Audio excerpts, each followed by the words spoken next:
ನಾವು ನೀವು ಕೂಡ ಒಪ್ಕೊಳ್ಳೇಬೇಕು. ಲಾ ಮಿನಿಸ್ಟರ್ ಇಲ್ಲೇ ಇದ್ದಾರೆ. ಜುಡಿಷಿಯಲ್ ಆಕ್ಟಿವಿಸಮ್ ಅನ್ನೋ ಪದ ಯಾವಾಗಿಂದ ಪ್ರಾರಂಭ ಆಯಿತು? ಯಾವಾಗ ಶಾಸಕಾಂಗ ತನ್ನ ಜವಾಬ್ದಾರಿಗಳನ್ನು ನಿರ್ವಹಿಸುವುದರಲ್ಲಿ ಕ್ರಮೇಣ ವಿಫಲ ಆಗ್ತಾ ಬಂತು. When the legislature started abdicating its responsibilities, legislative responsibilities, ಕಾರ್ಯಾಂಗ ತನ್ನ ಜವಾಬ್ದಾರಿಯನ್ನು ಮೈಮರೆತು ಕೂತಾಗ ಬೇರೆ ಮಾರ್ಗನೇ ಇರಲಿಲ್ಲ, ಅನಿವಾರ್ಯ ಆಯಿತು. ಜುಡಿಷಿಯರಿ ಆಕ್ಟಿವ್ ಆಯಿತು. That became the judicial activism. Judiciary is fiercely independent. Judiciary is essentially sometimes tyrannical also. I don't approve judicial tyranny lock, stock and barrel. ಆದರೆ ನ್ಯಾಯದಾನ ಮಾಡ್ತಕ್ಕಂಥದ್ದು ಅದು ಜನರಿಗೆ ಈಗ ಅನಿವಾರ್ಯವಾಗಿ ದೇಶದ ಪ್ರಜೆಗಳಿಗೆ ನ್ಯಾಯಾಲಯದ ಕಡೆಗೆ ನ್ಯಾಯದ ನಿರೀಕ್ಷೆಗಾಗಿ ಕಣ್ಣು ಬಿಟ್ಟು ನೋಡುವಂತಹ ಸ್ಥಿತಿ ಉದ್ಭವ ಆಗಿದೆ. ನ್ಯಾಯದಾನದ ದೀಪ ಆರಿ ಹೋದಾಗ ಸನ್ಮಾನ್ಯ ಅಧ್ಯಕ್ಷರೇ, ಅಮಾವಾಸ್ಯೆಯ ಕತ್ತಲು ಅಂತ ಏನು ಹೇಳ್ತೀವಿ, ಅದಕ್ಕಿಂತಲೂ ಭಯಂಕರವಾದಂಥ ಕತ್ತಲು ಈ ದೇಶವನ್ನು ಆವರಿಸುತ್ತೆ. That is my fear. The lamp of justice, ಆ ಜ್ಯೋತಿ, ಆ ದೀಪ, ನ್ಯಾಯದಾನದ ದೀಪ ಶೇಕ್ ಆಗ್ತಾ ಇದೆ, ಆರಿ ಹೋಗುತ್ತಾ ಅಂತಕ್ಕಂಥ ಆತಂಕ ನಮ್ಮನ್ನು ಕಾಡ್ತಾ ಇದೆ. ಆ ವಿಚಾರನ ಈ ವಿಚಾರನ ಅಂತ ಅಲ್ಲ. Think democracy in this country is passing through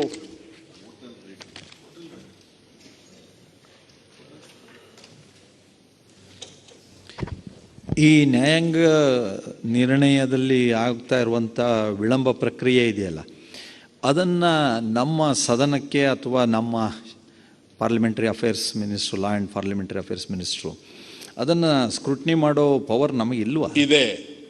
ನಾವು ಎಕ್ಸಸೈಸ್ ಮಾಡಿದ್ದೀವಿ. ಇದೆ. ನೀವು ಅವಕಾಶ ಕೊಡಿ, ನಾನು ತೋರಿಸ್ತೀನಿ. ನಾವು ಹಿಂದೊಮ್ಮೆ ಮಾಡಿದ್ದೇವೆ. ಅಲ್ಲಿ ನೀವು ಹಾಗೆ ಮಾಡಿದ್ರೆ ಅವರು ಇಂಟರ್ಫಿಯರೆನ್ಸ್ ಅಂತ ಮತ್ತೆ ನಾವು ಇಂಟರ್ಫಿಯರ್ ಆಗ್ಬೋದು. ಕಂಟೆಂಪ್ಟಿಗೆ ಅವರಿಗೆ ಅಧಿಕಾರ ಇದ್ದರೆ ನಿಮ್ಮಲ್ಲೂ ಕಂಟೆಂಪ್ಟಿಗೆ ಅಧಿಕಾರ ಇದೆ. ಆದರೆ ಅವರು ಸೋಮೋಟೋ PIL ಇದೆ. ಹೌಸಿನ ಕಂಟೆಂಪ್ಟ್ ಸೋಮೋಟೋ PIL ಇದೆ ಅಲ್ಲಿ. ನಾವು ಯಾವುದೇ ವೈಯಕ್ತಿಕ ದೃಷ್ಟಿಯಿಂದ ಯಾವುದೋ ಸತ್ಯವನ್ನು ಹೇಳಿದ್ರಿಂದ ಹೇಳ್ತಾ ಇದ್ದೀನಿ, ಅಥವಾ ಮುಗಿಸಿದ್ಮೇಲೆ ಕೊಡ್ತೀನಿ. ಅವ್ರು ಮುಗಿಸಿದ್ಮೇಲೆ ಕೊಡ್ತೀನಿ. ಸರಿ ಮಾಡಿ. ಸೊ ನಮ್ಗೆ ಅವಕಾಶ ಇದೆ ಅಧ್ಯಕ್ಷರೇ. ತಾವು ಸಾಕಷ್ಟು ಪ್ರಯೋಗಗಳು ಮಾಡ್ತಾ ಇದ್ರಿ, ನೋಡಿ, ಯೋಚನೆ ಮಾಡಿ. We will think of that also. ಮಾನ್ಯ ರಮೇಶ್ ಕುಮಾರ್ ಸರ್, ಹೇಳಿ. ನಮ್ಮ 72 ವರ್ಷದ the journey of democracy after independence, it has put all the 3 legislation, executive and judiciary to test time and again. ಯಾರು ಈ ಟೆಸ್ಟನ್ನು ಗಟ್ಟಿಯಾಗಿ ನಿಲ್ತಿದ್ದಾರೆ ಅವು ಪ್ರಬಲ ಆಗ್ತವೆ. ಇಂಟರ್ಫಿರೆನ್ಸ್, ನೀವು ಆಗಲೇ ಒಂದು ಶಬ್ದಗಳನ್ನೆಲ್ಲ ಉಪಯೋಗ ಮಾಡಿದ್ರಿ. Tinkering in the judicial system early 70s ಇಂದನೇ ಪ್ರಾರಂಭ ಆಗಿದ್ದು. ಡೈರೆಕ್ಟ್ ಇಂಟರ್ವೆನ್ಷನ್ಸ್ ಇತ್ತು. And that time there was more powers to the legislation and executive regarding appointment of judges, promotion of judges. ಆ ಟಿಂಕರಿಂಗ್ನಿಂದ ಆದಂಥ ಅನಾಹುತ ಇಡೀ ದೇಶ ನೋಡಿದೆ. ಅಲ್ಲಿಂದನೂ ಪ್ರಾರಂಭ ಆಗಿದೆ. But both our democracy as well as our judiciary has withstood it. ಗಟ್ಟಿಯಾಗಿ ನಿಂತ್ಕೊಳ್ತು. ಹೀಗಾಗಿ ಆ ಒಂದು ಸಂದರ್ಭದಿಂದ ಹೊರಬಂದಂಥ ಕೆಲವು ಸಿಸ್ಟಮ್ಗಳು ಮತ್ತು ಜುಡಿಷರಿ ದೇ ಸ್ಟಾರ್ಟೆಡ್ ಅಸರ್ಟಿಂಗ್ ಹಲವಾರು constitutional provisions which were not use till then, judicial sought to use them. ಹೀಗಾಗಿ we feel that judiciary is more active ಅಂತ ನಮ್ಗೆ ಅನಿಸ್ತಾ ಇದೆ. ಬಟ್ ಅದಕ್ಕೂ ಒಂದು ಗಡಿಮಿತಿ ಇದೆ. ಪ್ಲಸ್ ನಮ್ಮದು ಕೂಡ ವಿ ಆರ್ ಲಾ ಮೇಕರ್ಸ್. ನಾವು ಲಾ ಮಾಡುವಾಗ ಭಾಳಷ್ಟು ಆಂಬಿಗ್ಯುಟಿ ಇಟ್ಕೊಂಡು ನಾವು ಲಾವನ್ನು ಮಾಡುವಂಥ ಸಂದರ್ಭದಲ್ಲಿ ಅದರ ಇಂಟರ್ಪ್ರಿಟೇಷನ್ನು ಹಲವಾರು ರೀತಿಯಲ್ಲಿ ಆಗ್ತಿರೋದು ನಾವು ನೋಡ್ತಾ ಇದ್ದೇವೆ. ಹೀಗಾಗಿ ನಮ್ಮ ಜವಾಬ್ದಾರಿಯನ್ನು ಏನು ವರ್ಟಿಕಲ್ ಜವಾಬ್ದಾರಿ ಏನಿದೆ ಪ್ರತಿಯೊಂದಕ್ಕೂ ಅದನ್ನು ಸರಿ ಮಾಡಿದರೆ ಅದು ಇಂಟರ್ಫಿರೆನ್ಸು ತಪ್ತದೆ, ಅಸರ್ಟೇಷನ್ ಆಫ್ ದಿ ಓನ್ ರೈಟ್ಸ್ ಕೂಡ ಆಗ್ತದೆ. ಅದನ್ನು ಮಾಡದೇ ಇರುವಂಥ ಸಂದರ್ಭದಲ್ಲಿ, ಅದನ್ನು ಕ್ರಾಸ್ ಮಾಡಿದಂಥ ಸಂದರ್ಭದಲ್ಲಿ we have to take certain measures. ಅದಕ್ಕೆ ಜುಡಿಷಿಯಲ್ ರಿಫಾರ್ಮ್ಸು, ಎಲೆಕ್ಷನ್ ರಿಫಾರ್ಮ್ಸು ಅನ್ನುವಂಥ ಮಾತು ಹಲವಾರು ವರ್ಷದಿಂದ ಬಂದರೂ ಕೂಡ ನಿಜವಾದ ರಿಫಾರ್ಮ್ಸ್ ಆಗಲಿ, ನಿಜವಾದಂಥ ಬದಲಾವಣೆ ಆಗೋದಕ್ಕೆ ಇನ್ನೂ ನಾವು ಯಶಸ್ವಿ ಆಗಿಲ್ಲ. ರಮೇಶ್ ಕುಮಾರ್ ಅವರು ಒಂದೇ ನಿಮಿಷ, ಬೋಪಯ್ಯ ಅವರು ಸುರೇಶ್ ಕುಮಾರ್ ಏನು ಹೇಳ್ತಾರೆ ಕೇಳ್ಬಿಡೋಣ. ಓಕೆ. ಏನು ಬೋಪಯ್ಯ ಅವರು ಸುರೇಶ್ ಕುಮಾರ್ ಅವರು ಇಬ್ಬರು ಹಿಂದಿನ ಲಾ ಮಿನಿಸ್ಟ್ರು ಮತ್ತು ಸ್ಪೀಕರ್ ಇದ್ದೀರಿ. ಜುಡಿಷಿಯರಿ ಒಟ್ಟಾರೆ ಈ ವ್ಯವಸ್ಥೆ ವಿಷಯ ಇದೆಯಲ್ಲ.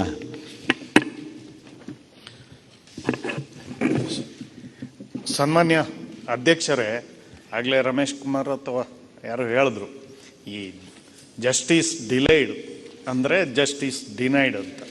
ಅದಕ್ಕೆ ಜುಡಿಷಿಯರಿ ಏನು ಹೇಳ್ತದೆ, ಜಸ್ಟಿಸ್ ಹರಿಡ್, ಜಸ್ಟಿಸ್ ಬರೀಡ್ ಅಂತ ಜಡ್ಜಸ್ಸೇ ಹೇಳ್ತಾರೆ. ಏನಿದ್ರ ಅರ್ಥ? ಹಾಗಾಗಿ ನಾವು ಏನೇ ಮಾಡಿದ್ರು ಅದಕ್ಕೆ ಅವ್ರ ಹತ್ರ ಇದ್ದೇ ಇರ್ತದೆ. ಈಗ 10th ಶೆಡ್ಯೂಲ್ಗೆ ನಾವೆಲ್ಲ ಸೇರಿಸಿದ್ದೇವೆ, including our anti defection law. ಅಲ್ಲಿ ಏನು ದ ಪ್ರೊಸೀಡಿಂಗ್ಸ್ ಎಲ್ಲೂ ನಮ್ಮ ಆ್ಯಕ್ಟಲ್ಲಿ ಕ್ವಾಸಿ ಜುಡಿಷಿಯಲ್ ಅಂತ ಹೇಳಲಿಲ್ಲ, ಅವರೇ ಇಂಟರ್ಪ್ರಿಟ್ ಮಾಡ್ಕೊಂಡಿದ್ದಾರೆ. Since it is a quasi judicial proceeding, the court has got power. ಮುಗಿತಲ್ಲ ಅಲ್ಲಿಗೆ. ಈ ರೀತಿ ಅದು ತಪ್ಪಲ್ವಾ ಸರ್? ಆ ಥರ ನಾವು ಕಾನೂನು ಮಾಡೋರು ನಾವಲ್ವಾ? ನಾವು ಮಾಡಿ ಕಾನೂನು ಮಾಡಿ ತೆಗೀರಿ ಅದನ್ನ ಅಂಥದನ್ನ. ಕಾನೂನನ್ನ ಮಾಡಿದ್ದೇವೆ, ಆದರೆ ಎಲ್ಲೂ ಹೇಳಲಿಲ್ಲ all these proceedings are quasi judicial ಅಂತ ಏನು ಹೇಳಲಿಲ್ಲ. ನ್ಯಾಚುರಲ್ ಜಸ್ಟಿಸ್ ಕಂಪ್ಲೈ ಮಾಡಬೇಕು ಅಂತ ಹೇಳಿದೆ. ಆ ನ್ಯಾಚುರಲ್ ಜಸ್ಟಿಸ್ ಕಂಪ್ಲೈ ಮಾಡಬೇಕಾದ್ರೆ both parties must be heard. ಅದನ್ನು entire proceeding is quasi judicial ಅಂತ ಇಂಟರ್ಫಿಯರ್ ಟು ವಾಟ್ ಎಕ್ಸ್ಟೆಂಟ್ ಅಂತ ಎಲ್ರಿಗೂ ಗೊತ್ತಾಗಿದೆ. ಸ್ಪೀಕರ್ ಪವರ್ನೇ ತೆಗೆದು ಬಿಡಬೇಕು ಅನ್ನೋ ಮಟ್ಟಕ್ಕೆ ಇವತ್ತು ಜಡ್ಜ್ಮೆಂಟ್ಸ್ಗಳು ಬರ್ತಾ ಇದೆ. ಹಾಗಾಗಿ ಇವತ್ತು ಈ ಸುಪ್ರಿಮೇಸಿ ಅನ್ನುವಂಥದ್ದು ಯಾರು ಅನ್ನುವಂಥದ್ದು ಈಗಲೇ ಹೇಳಿದ್ರು. We are law makers.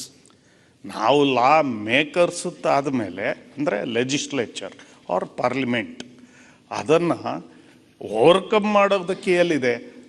When they must also act according to the provisions of the constitution. But ಅಲ್ಲೊಂದು ಇದೆ, discretionary power to the judiciary. ಆ ಡಿಸ್ಕ್ರಿಷನರಿ ಇವತ್ತು ಏನಾಗುತ್ತೆ? Just discretionary power has to be used when there is no provision of law or when there is injustice ಅಂತ ಆದರೆ discretion ಇವತ್ತು ಏನಾಗ್ತಾ ಇದೆ? ಡಿಸ್ಕ್ರಿಷನ್ PIL ಯಾರೋ ಮಾತಾಡಿದ್ರು. ಇವತ್ತು ಯಾವ್ಯಾವ ಥರದ PILಗಳು ನಾವು ನೋಡ್ತಾ ಇದ್ದೀವಲ್ಲ. Can court certain things entertain, ಅದನ್ನು ಮಾತಾಡೋದಂಥ ಪರಿಸ್ಥಿತಿ ಇವತ್ತಾಗಿದೆ. ಇಲ್ಲಿ ನಾವೇನು ಮಾತಾಡಿದರೆ ನಮಗೆ ಎಲ್ಲವೂ ಪ್ರಿವಿಲೇಜ್ ಇದೆ. ಈವನ್ ಗೊತ್ತಿಲ್ಲ ಇನ್ನು ಯಾವಾಗ ಅದನ್ನು ಚಾಲೆಂಜ್ ಮಾಡಿ the legislature is liable to contempt ಅಂತ ಮುಂದಿನ ದಿನಗಳಲ್ಲಿ ಬಂದರೂ ಆಶ್ಚರ್ಯ ಪಡಬೇಕಾಗಿಲ್ಲ. ಇದನ್ನು ಸರಿ ಮಾಡಬೇಕಾದ್ರೆ ದಿ ಪಾರ್ಲಿಮೆಂಟ್ ಕೆಲವು ಹಿರಿಯರ ಹೆಸರನ್ನೆಲ್ಲ ಹೇಳಿದ್ರು. ದಟ್ ಕೆಪಾಸಿಟಿ ಇದ್ದರೆ ಮಾತ್ರ ಸಾಧ್ಯ ಆಗ್ತದೆ ಅಂತ ನನ್ನ ಭಾವನೆ.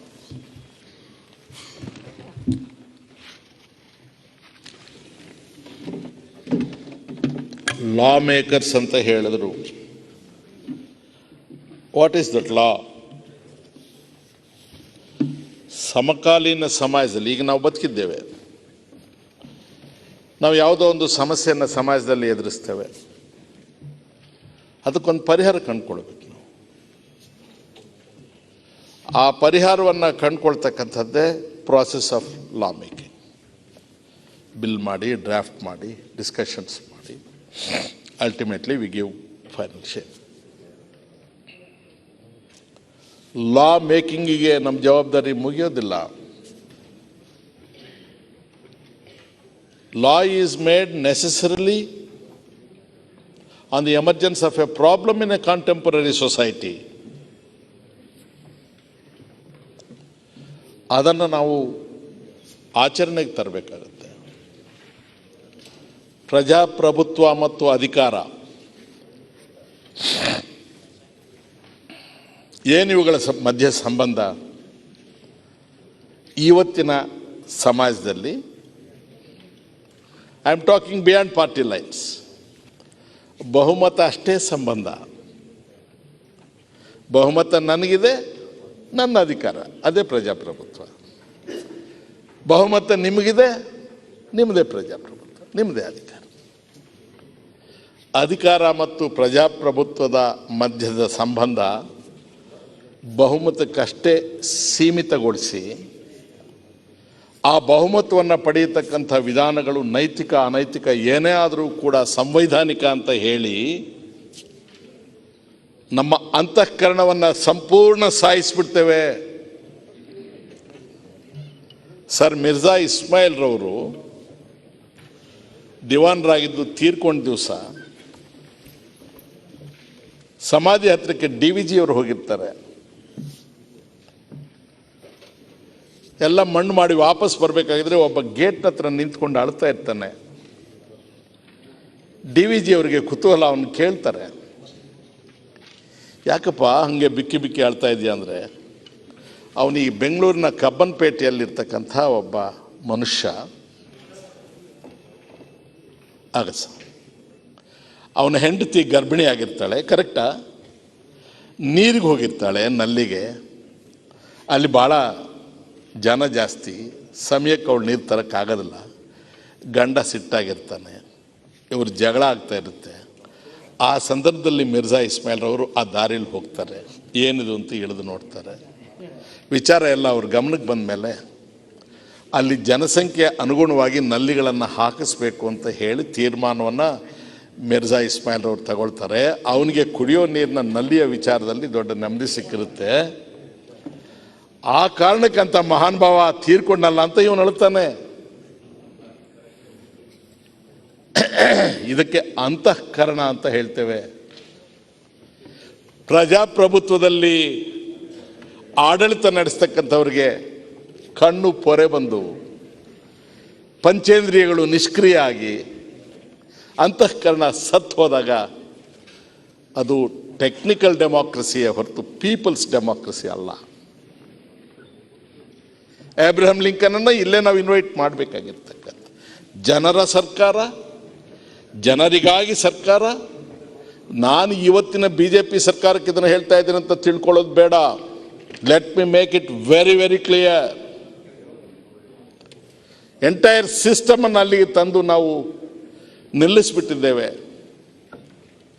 ಯಾವ ಸಮಾಜದಲ್ಲಿ ಕಟ್ಟ ಕಡೆಯ ಮನುಷ್ಯನಿಗೆ ಮೊದಲ ಪ್ರಾಶಸ್ತ್ಯ ಸಿಗೋದಿಲ್ವೋ ಅದು ಪ್ರಜಾಪ್ರಭುತ್ವ ಆಗೋದೇ ಇಲ್ಲ. 14th August 1931 ಗಾಂಧೀಜಿ ಮತ್ತು ಅಂಬೇಡ್ಕರ್ ಅವರು ಭೇಟಿಯಾಗ್ತಾರೆ ಅಧ್ಯಕ್ಷರೇ. ಅನೇಕ ವಿಚಾರಗಳು, ಚರ್ಚಾಸ್ಪದ ವಿಚಾರಗಳು ಅವರಿಬ್ಬರ ಮಧ್ಯೆ ಚರ್ಚೆ ಆದಾಗ ಅಂಬೇಡ್ಕರ್ ಅವರು ಗಾಂಧೀಜಿಗೆ ಹೇಳ್ತಾರೆ, ನನಗೆ ಒಂದು ತಾಯ್ನಾಡಿಲ್ಲ ಅಂತ ಹೇಳಕ್ಕೆ ನನಗೇನು ಮುಜುಗರ ಇಲ್ಲ. ಯಾವ ದೇಶದಲ್ಲಿ ನನ್ನ ಜನರಿಗೆ ಗೌರವ ಇಲ್ಲ, ಶಿಕ್ಷಣಕ್ಕೆ ಅವಕಾಶ ಇಲ್ಲ, ಊಟಕ್ಕೆ ಅವಕಾಶ ಇಲ್ಲ, ಊರ ಮಧ್ಯೆ ಬಂದು ಬದುಕಕ್ಕೆ ಅವಕಾಶ ಇಲ್ಲ, ಎಲ್ಲ ಅವಹೇಳನಗಳು ಅಪಮಾನಗಳನ್ನು ನುಂಗಿ ನಾನು ಬದುಕಬೇಕಾಗಿದೆ, ಇದು ಹೇಗೆ ನನ್ನ ತಾಯ್ನಾಡಾಗುತ್ತೆ? ಆ ಮಾತು ಗಾಂಧೀಜಿಯವ್ರ ಮೇಲೆ ಇಷ್ಟು ಪರಿಣಾಮ ಬೀರುತ್ತೆ. 1931 August 14th ಅಂಬೇಡ್ಕರ್ ಅವರ ಮೀಟಿಂಗ್ ಆದಮೇಲೆ ಗಾಂಧೀಜಿಯವರು ಅನೇಕ ವಿಚಾರಗಳಲ್ಲಿ he makes sufficient changes. Ambedkar ಅವರನ್ನು ಅವ್ರ ವಯಸ್ಸಿನಲ್ಲಿ ಚಿಕ್ಕವರಾದರೂ ಕೂಡ ಅರ್ಥ ಮಾಡ್ಕೊಳ್ತಾರೆ. ಇಲ್ಲೇನು what is the basis formula ಏನು? ಇಬ್ಬರು ವ್ಯಕ್ತಿಗಳು ಅಂತಃಕರಣ ಇದ್ದವರು ತಮ್ಮದಲ್ಲದ ವಿಚಾರಕ್ಕೆ, ಸಮಾಜದ ವಿಚಾರಕ್ಕೆ, ನೋವಿನಿಂದ ನರಳ್ತಾ ಇರ್ತಕ್ಕಂಥವ್ರ ವಿಚಾರದಲ್ಲಿ ಅವರು ಇಬ್ಬರಿಗೂ ಒಂದೇ ಅಂತಃಕರಣ, ಮಿಡಿಯುವ ಅಂತಃಕರಣ ಇಲ್ಲದೆ ಹೋದರೆ ಸಾರ್ವಜನಿಕ ಜೀವನಕ್ಕೆ ಏನು ಹೆಚ್ಚು ಅರ್ಥ ಇರೋದಿಲ್ಲ. ಸನ್ಮಾನ್ಯ ಅಧ್ಯಕ್ಷರೇ, ಎಲ್ಲ ತಮ್ಮ ಟೈಮ್ ಆಗ್ತಾ ಬಂದೆ, ನಿಮ್ಮ ಕಷ್ಟ ನನಗೆ ಗೊತ್ತಿದೆ, ಮುಗಿಸ್ಕೊಂಡ್ಬಿಡ್ತೇನೆ. ಅದಕ್ಕೆ 8ನೇ ಶತಮಾನದಲ್ಲಿ 12ನೇ ಶತಮಾನದಲ್ಲಿ ಬಸವಣ್ಣವರ ಕಲ್ಯಾಣ ಸಮಾಜದ ಮಾತು ಹೇಳ್ತಾರೆ. ಸೌದಿಯವರು ಪಾಪ ಉಪಮುಖ್ಯಮಂತ್ರಿಗಳು ನನ್ನ ಆತ್ಮೀಯ ಸ್ನೇಹಿತರು. ಕಲ್ಯಾಣ ಸಮಾಜದಲ್ಲಿ ವರ್ಗ, ವರ್ಣ, ಲಿಂಗ, ಜಾತಿ ಇವ್ಯಾವೂ ಇಲ್ಲ. ಹೌದಾ? ನಾವು ಒಂದು ಅಭಿಯಾನವಾಗಿ, ಒಂದು ಮೂಮೆಂಟ್ ಆಗಿ ಪ್ರಾರಂಭ ಆದಂಥ ಶರಣ ಸಂಸ್ಕೃತಿಯನ್ನು, ಬಸವ ಸಂಸ್ಕೃತಿಯನ್ನು ಒಂದು ಜಾತಿ ಮಾಡಿ ಕಟ್ಟಿ ಹಾಕಿಬಿಡ್ತೇವೆ. ಜಾತಿಗೆ ಚಲನಶೀಲತೆ ಇರೋದಿಲ್ಲ. ಒಂದು ಮೂಮೆಂಟ್, ಅದು Basava movement was a movement, historic movement. ಅದಕ್ಕೆ ನಾವು ಗೋಡೆ ಹಾಕ್ಬಿಟ್ವಿ, ಜಾತಿಯನ್ನು ಮಾಡಿದ್ವಿ. ಬಸವೇಶ್ವರನನ್ನು ನಾವು ಉಪಯೋಗ ಮಾಡಿಕೊಂಡು ಬಸವೇಶ್ವರ ಹೇಳಿದ್ದಕ್ಕೆ ತದ್ವಿರುದ್ಧ ಅದನ್ನು ಮಾಡೋದಕ್ಕೆ ನಾವು ಈಗ ಸೀಮಿತ ಆಗಿಬಿಟ್ಟಿದೆ. ಹೌದಾ ಎಚ್ ಕೆ ಪಾಟೀಲ್? ನಮಗೆ ಕೋಲಾರದ ಕಡೆಯವರಿಗೆ ಬಸವನ ಪರಿಚಯ ಕಡಿಮೆ. ಎಂಥ ಸ್ಥಿತಿ ನೋಡಿ. ನಾವು we take oath in the name of constitution and we try to do everything possible to defy the basic intentions of the constitution. Best method ಇದು. ನಾನು ಆಂಟಿ ಕಾನ್ಸ್ಟಿಟ್ಯೂಷನ್ ಅಂತಂದ್ರೆ ಅದು ಟ್ರೀಸನ್ ಆಗುತ್ತೆ, ದೇಶದ್ರೋಹ ಆಗುತ್ತೆ. ಸಂವಿಧಾನದ ಹೆಸರಲ್ಲೇ ಪ್ರಮಾಣ ವಚನ, ಅದು ಏನೇನು ಹೇಳಿದ್ರೆ ಅದನ್ನೆಲ್ಲ ಇಲ್ಲೇ ಡಿಫೀಟ್ ಮಾಡಿದ್ರೆ ಕತೆ ಮುಗ್ದೇ ಹೋಯ್ತಲ್ಲ. The king is dead, long live the king ಅಂತ ಆ ವೈಟ್ ಹೌಸಲ್ಲಿ ಅವನ ತಲೆ ತೆಗಿತಾರಲ್ಲ, ಕಿಂಗ್ ಜಾರ್ಜ್ ಇದು. ಆವಾಗ ಸ್ಲೋಗನ್ ಇದು, ತಲೆ ಕಡ್ದು ಬಿಡ್ತಾರೆ, ಬಿಹೆಡ್ ಮಾಡಿಬಿಡ್ತಾರೆ ಅವನ್ನ Whitehall. The king is dead, long live the king ಅಂತ. ಈಗ we have come to that. ಅಧ್ಯಕ್ಷರೇ, ಬಹಳ ದೊಡ್ಡ ಮನಸ್ಸು ಮಾಡಿ ನನಗೆ ತಾವು ಅವಕಾಶ ಕೊಟ್ಟಿದ್ರಿ. 2 ವಿಚಾರ ಪ್ರಸ್ತಾಪ ಮಾಡಿ ಕೂತು ಬಿಡ್ತೇನೆ ನಾನು. ಯಾಕಂದರೆ ನೀವು ಕೊಟ್ಟ ಸಲಿಗೆಯನ್ನು ಅಥವಾ ಗೌರವವನ್ನು ಉಪಯೋಗಿಸ್ಕೊಳ್ತಕ್ಕಂಥ ಹೊಣೆ ಕೂಡ ನನ್ನ ಮೇಲಿದೆ. 1-2 ಸನ್ನಿವೇಶದಲ್ಲಿ ಸ್ವಲ್ಪ ಇರುಸುಮಿರುಸಾಗ್ತಕ್ಕಂಥ ಸಂಬಂಧಗಳು ಬಂದರೂ ಕೂಡ ನಾನು ಪೀಠವನ್ನು ಗೌರವಿಸ್ತಕ್ಕಂಥವನು, ವ್ಯಕ್ತಿಗತವಾಗಿ ತಮ್ಮನ್ನು ಗೌರವಿಸ್ತಕ್ಕಂಥನು. ಈ ದೇಶ ಎಂಥ ದೇಶ ಇದು? ಇದೊಂದು ಘಟನೆ ನಾವು ಹೇಳಲೇಬೇಕಾದ್ರೆ 1927 19th ಡಿಸೆಂಬರ್ ಇಬ್ಬರನ್ನ ಗಲ್ಲಿಗೇರಿಸ್ತಾರೆ ಈ ದೇಶದಲ್ಲಿ ಇಂಗ್ಲಿಷ್ ಸರ್ಕಾರ. ಅಶ್ವಕುಲ್ಲಾ ಖಾನ್, ಪಂಡಿತ್ ರಾಮದಾಸ್ ಬಿಸ್ಮಿಲ್ ಅಂತ ಇಬ್ಬರು ಕ್ರಾಂತಿಕಾರಿಗಳು.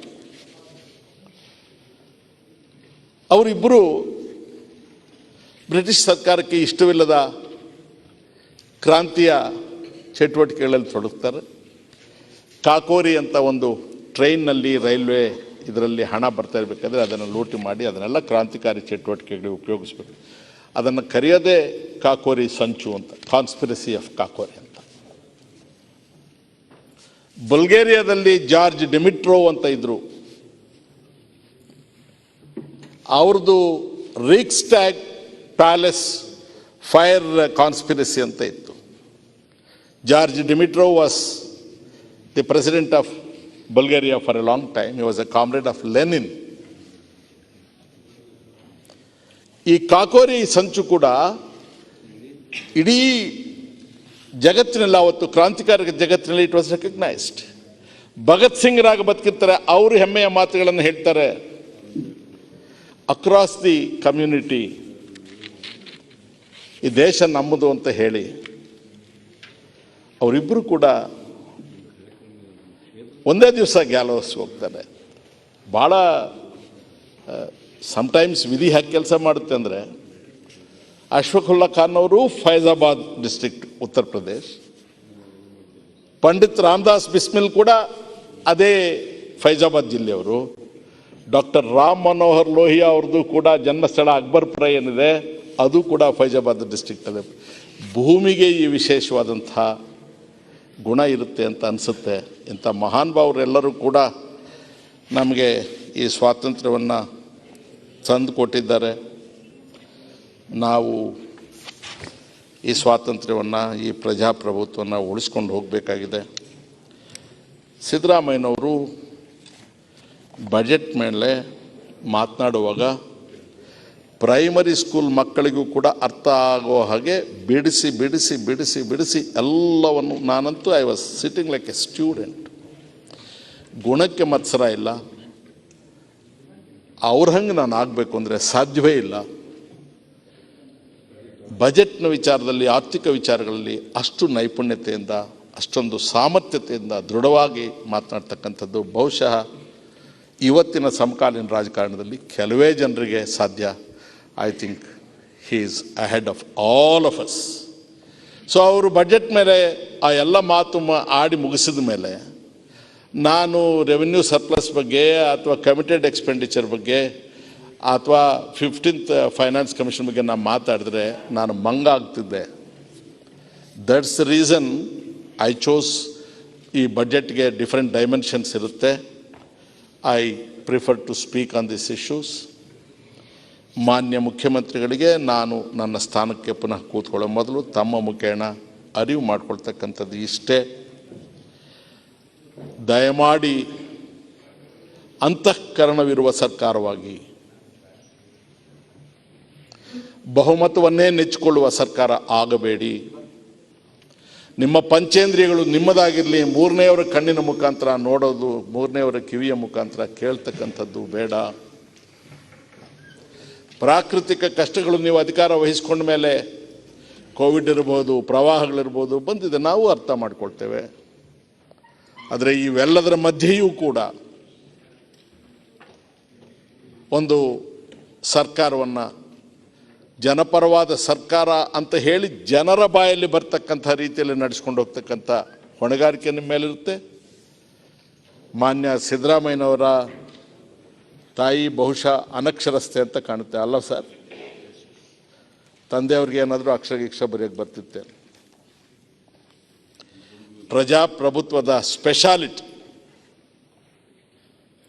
ತಂದೆ ಅನಕ್ಷರಸ್ಥರು, ತಾಯಿ ಅನಕ್ಷರಸ್ಥರು. ಮೊದಲನೇ ಬಾರಿ ಅಸೆಂಬ್ಲಿಗೆ ಆರಿಸಿ ಬಂದಾಗ ಕನ್ನಡ ಕಾವಲು ಸಮಿತಿ ಅಧ್ಯಕ್ಷರು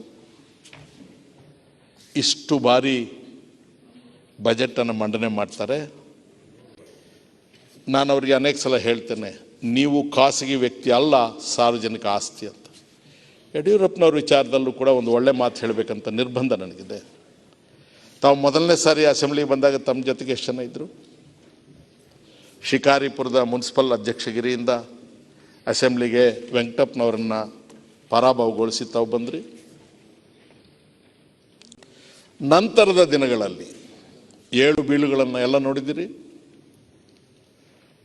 ನಿಮಗೆ ಒಂದು ಪುಸ್ತಕ ರಿಲೀಸ್ ಮಾಡುವಾಗ ನಿಮ್ಮ ಜೊತೆಗೆ ಬಂದು ನಾನು ಹೇಳಿದ್ದೆ, ಇವತ್ತು ಕೂಡ ನಾನು ಆವತ್ತು ನಿಮ್ಮ ಬಗ್ಗೆ ಆಡಿರ್ತಕ್ಕಂಥ ಮಾತುಗಳಿಗೆ ಬದ್ಧನಾಗಿದ್ದೇನೆ. ಆದರೆ ಬ್ಯಾಂಡ್ ಸೆಟ್ ವಿಚಾರದಲ್ಲಿ ಹುಷಾರಾಗಿರಿ. ಅಧಿಕಾರ ಶಾಶ್ವತ ಅಲ್ಲ. ಈಗ ದಿವಸ ನಿಮಗೆ ಕಾಣಿಸ್ಕೊಳ್ಳೋರು ಯಾರೂ ಕೂಡ ಅಧಿಕಾರ ಕೈ ಬಿಟ್ಟ ಮೇಲೆ ಕಾಣೋದಿಲ್ಲ. ಕುಟುಂಬ ಅಂದಮೇಲೆ ವ್ಯಾಮೋಹ ಇರುತ್ತೆ, ಇರೋದು ಬೇಡ ಅಂತ ಹೇಳಲ್ಲ. ನಿಮ್ಮ ದಿವಂಗತ ಶ್ರೀಮತಿಯವರ ಪರಿಚಯ ನಮಗಿತ್ತು. ನಾವು ಕಮಿಟಿಯಲ್ಲಿ ಕಾಶ್ಮೀರ ಪ್ರವಾಸಕ್ಕೆ ಹೋದಾಗ ನಾವು ಬರೋದಿಲ್ಲ ಪಹಲ್ಗಾಮ್ಗೆ ಅಂತಂದರೆ, ಅಮ್ಮ ನನ್ನ ಮಕ್ಕಳನ್ನ ಅವ್ರು ಕರ್ಕೊಂಡೋದು, ನಾ ಕರ್ಕೊಂಡು ಹೋಗ್ತೀನಿ ಅಂತ. ನಿಮಗೆ ನೆನಪಿದೆಯೋ ಇಲ್ವೋ? ನನಗೂ ನೆನಪಿದೆ. ನಾವು ಮನುಷ್ಯರಲ್ವಾ? ಆ ಥರದ ಸಂಬಂಧಗಳಿರೋದಿಲ್ವಾ? ಆದರೆ ಕುಟುಂಬದ ವ್ಯಾಮೋಹ ನಿಮ್ಮನ್ನು ಬಲಿ ತಗೊಳ್ಬಾರ್ದು. ಬೇರೆ ಯಾರಿಗೂ ಇದು ಹೇಳಕ್ಕೆ ಧೈರ್ಯ ಇರೋದಿಲ್ಲ. ಗುಟ್ಟಾಗಿ ಹೇಳ್ಬೋದು. ನೆಪೋಲಿಯನ್ ಒಂದು ಮಾತು ಹೇಳ್ತಾನೆ, ಅದನ್ನು ಹೇಳಿ ಲಾಸ್ಟ್ ಕೂತ್ ಬಿಡ್ತಾನೆ. Love is A matter of absolute privacy between two adults belonging to opposite sex with mutual consent. ಪ್ರೇಮ ವ್ಯವಹಾರ ಅಂತಕ್ಕಂಥದ್ದು ಒಂದು ಸ್ತ್ರೀ ಮತ್ತು ಒಬ್ಬ ಪುರುಷನ ಮಧ್ಯೆ ಸಂಪೂರ್ಣ ಅಂತರಂಗದಲ್ಲಿ ಪರಸ್ಪರ ಒಪ್ಪಂದದಿಂದ ನಡೆಯತಕ್ಕಂಥ ಒಂದು ಪ್ರೈವೇಟ್ ವ್ಯವಹಾರ. Leadership is a matter of public transaction between the leader and people. Today you are the leader. I have an obligation to tell whatever I feel right to you in public, not in privacy. So ತಮಗೆ ವಂದಿಸಿ ಬಜೆಟ್ನಿಂದ ಸ್ವಲ್ಪ ದೂರ ಹೋಗಿ ಶಾಸನ ಸಭೆಯ, ಶಾಸನ ರಚನೆಯ, ಸಾರ್ವಜನಿಕ ಜೀವನದ ಕೆಲವು ಆಡಳಿತಾತ್ಮಕ ವಿಚಾರಗಳನ್ನು ಮುಕ್ತವಾಗಿ ನಿರ್ಭಯವಾಗಿ ಹೇಳೋದಕ್ಕೆ ಸ್ವಲ್ಪ ಹೆಚ್ಚು ಸಮಯ ತಗೊಂಡು ಹೇಳೋದಕ್ಕೆ ತಾವು ಅವಕಾಶ ಕೊಟ್ಟಿದ್ದೀರಿ. ನಮ್ಮ ಸಂಬಂಧ ಸದಾಕಾಲ ಹೀಗೆ ಇರಲಿ. ನೀವು ಕೊಡ್ತಕ್ಕಂಥ ಒಂದು ಔದಾರ್ಯವನ್ನು ಯಾವಾಗಲೂ ಕೂಡ ದುರುಪಯೋಗ ಮಾಡಿಕೊಳ್ಳೋದಿಲ್ಲ. ಸದನದ ಲಾಭಕ್ಕೆ, ತಮಗೆ ವರ್ಚಸ್ಸು ಹೆಚ್ಚಾಗೋದಕ್ಕೆ, ಸದನದ ಗೌರವ ಹೆಚ್ಚೋದಕ್ಕೆ ಮಾತ್ರ ವಿನಿಯೋಗಿಸ್ತೀನಿ ಅಂತ ಹೇಳಿ ನಮಸ್ಕಾರ ಮಾಡಿ ನನ್ನ ಮಾತು ಮುಕ್ತಾಯ ಮಾಡ್ತೇನೆ. MP ಕುಮಾರಸ್ವಾಮಿ ಅಧ್ಯಕ್ಷರೇ, ಯಾವುದು ಒಂದೇ ನಿಮಿಷ. AT ರಾಮಸ್ವಾಮಿ ಅವರು ಏನು ಹೇಳ್ತಿದ್ದಾರೆ? ನಾನು ಮಧ್ಯ ಡಿಸ್ಟರ್ಬ್ ಮಾಡಬಾರ್ದು ಅವ್ರ ಮಾತಿಗೆ ಅಂಥೇಳಿ ಸುಮ್ಮನೆ ಕೂಳ್ತಿದ್ದೆ. ರಮೇಶ್ ಕುಮಾರ್ ಅವರು ಅತ್ಯಂತ ಒಳ್ಳೆಯ ಮಾತುಗಳನ್ನು ಆಡಿದ್ದಾರೆ. ಅದರಲ್ಲಿ ಜುಡಿಷಿಯರಿ ಆಕ್ಟಿವಿಸಮ್ ಬಗ್ಗೆನೂ ಚರ್ಚೆ ಮಾಡಿದ್ರಿ. ಹಲವಾರು ಪ್ರಮುಖರು ಅವರ ಅಭಿಪ್ರಾಯವನ್ನು ಕೂಡ ಹೇಳಲಿಕ್ಕೆ ಪ್ರಯತ್ನ ಮಾಡಿದ್ದಾರೆ. ಎಲ್ಲ ಕ್ಷೇತ್ರಗಳು ಬಹುತೇಕ ನೈತಿಕತೆಯನ್ನು ಕಳ್ಕೊಂಡು ಬಿಟ್ಟಿದ್ದಾವೆ. ಯಾರೂ ಕಾನೂನಿಗೆ ಅತೀತರಲ್ಲ. Nobody is above constitution. ಯಾರೂ ಸಂವಿಧಾನಕ್ಕಿಂತ ದೊಡ್ಡವರಿಲ್ಲ. ಅದಕ್ಕೊಂದು ಪ್ರಸಂಗ ನಿಮಗೆ ಗೊತ್ತಿದೆ. ನ್ಯಾಯಾಂಗ ಇಲಾಖೆ ನೌಕರರ ಗೃಹ ನಿರ್ಮಾಣ ಸಹಕಾರ ಸಂಘದ್ದು ತಾವು ಕೂಡ ಸಕ್ರಿಯವಾಗಿ ಪಾಲ್ಗೊಳ್ತಾ ಇದ್ರಿ. ಹೈಕೋರ್ಟ್ ಅಂಡ್ ಸುಪ್ರೀಂ ಕೋರ್ಟಿನ ಗೌರವಾನ್ವಿತ ನ್ಯಾಯಾಧೀಶಗಳು ಯಾರಿದ್ದಾರೆ? ಅವರು ಸರ್ಕಾರಿ ನೌಕರರಲ್ಲ, ಸಂವಿಧಾನ ನಿಯೋಜಿತ ಪ್ರತಿನಿಧಿಗಳವರು, ಕಾನ್ಸ್ಟಿಟ್ಯೂಷನಲ್ ರೆಪ್ರೆಸೆಂಟೇಟಿವ್ಸ್ ಅವರು. ಅವರು ನೌಕರರ ಸಹಕಾರ ಸಂಘದಲ್ಲಿ ಸದಸ್ಯರಾಗಲಿಕ್ಕೂ ಬರೋದಿಲ್ಲ, ಸೈಟ್ಗಳನ್ನು ಕೂಡ ಪಡ್ಕೊಳ್ಳಿಕ್ಕೆ ಬರೋದಿಲ್ಲ.